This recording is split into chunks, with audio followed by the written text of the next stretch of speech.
What's going on, everybody? It's your boy QuestX. I want to just talk about Triple G and the weigh-in.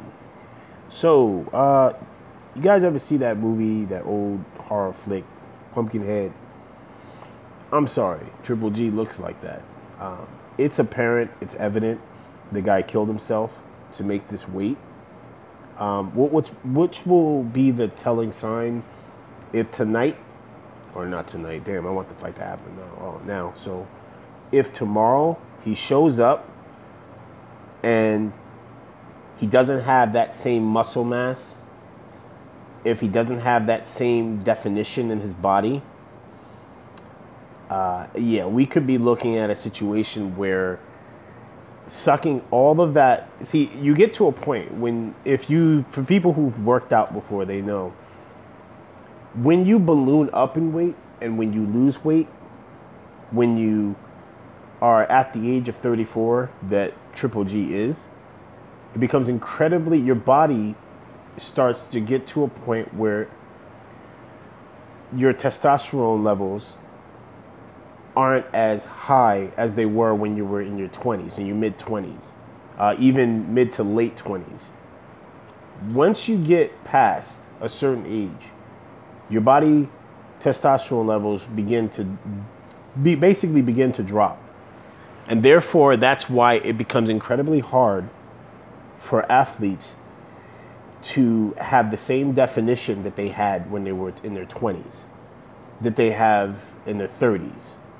You'll notice that even if they stay in shape all year round, like Triple G does, it gets to a point where their body just cannot produce the same levels, the hormone levels, to maintain the type of shell muscle definition and mass. Triple G you look at him at this weigh-in today, and I dare anybody to sit there and tell me that, first of all, I want to know what he was eating during this training camp, because it gets to the point when a fighter, when your face is beginning to look sucked in, when you lose, if you look around, I mean, again, I'm not trying to, this is no homo shit. Look at his ab area, look at his pec areas, look at his arms, look at his shoulders. You tell me if this isn't a drastic change, a drastic difference from his prior weigh-ins. You know, Abel Sanchez is on record saying that they switched things up. They did things a little differently this training camp. What the hell did you do? I can understand, training for longer intervals. I can even understand looking for different sources of protein without packing on the weight. But this looks like the dude did not eat. Literally, this looks like he did not eat starting on Monday. You cannot tell me that this man made this weight comfortably. And you know what? I've got to look at this from a logical perspective. There's a chance that Triple G can walk up in there tomorrow night and just look like what happens with Father Time, the fighter that you cannot beat, catches up with him. Now, again, I'm not going to jump the gun. I'm not going to sit here and say that, yeah, Kell Brook is going to go in there and win. And I still think this is a mismatch.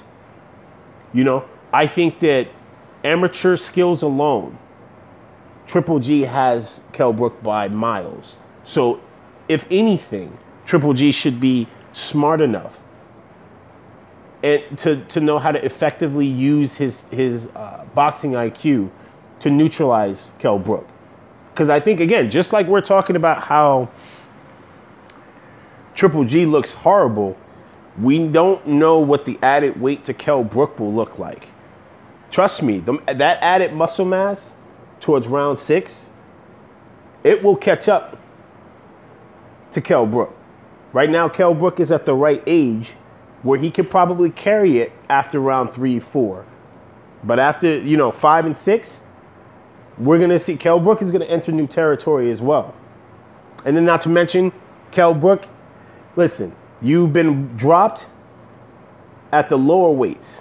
Now, again, a lot of people will say that, well, your chin problems can be equated to weight, and then it can be equated to just having a weak chin. We don't know yet. But I will say this, Shawn Porter is physically a strong fighter. And Kell Brook did take a lot of good shots from Shawn Porter. So his chin has to be on a good level, a world-class level. So, but is it on the level that can take, if Triple G comes in there and he still has his punch? Because again, the last thing to go on the fighter is their punch.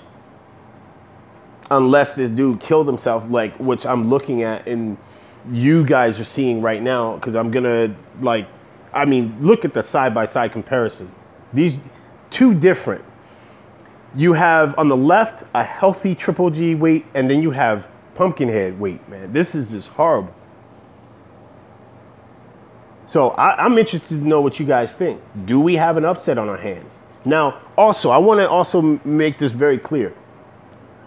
Brothers in the LDBC, don't cut none of these Triple G fanatics any slack. I'm not cutting them any slack. You guys rank this dude as the greatest middleweight of all time, well, you're going to have to live by that. He loses tomorrow night, his stock automatically plummets. Do you understand that? QuestX, I'm letting you know now. Don't come on my channel making excuses. He chose to fight a welterweight who had never fought at middleweight. He loses tomorrow. I don't want to talk about time zones. I don't want to hear shit about that. I don't want to hear shit about that. Oh, yeah, Abel Sanchez sucks as a trainer. I don't want to hear shit about, oh, well, he was drained and he felt sick. I don't want to hear shit about that. Great fighters, the greatest of all time in middleweight division, should be able to overcome great obstacles. Do not come on here tomorrow night with excuses. You guys made your bet in it. You're going to have to lay in it.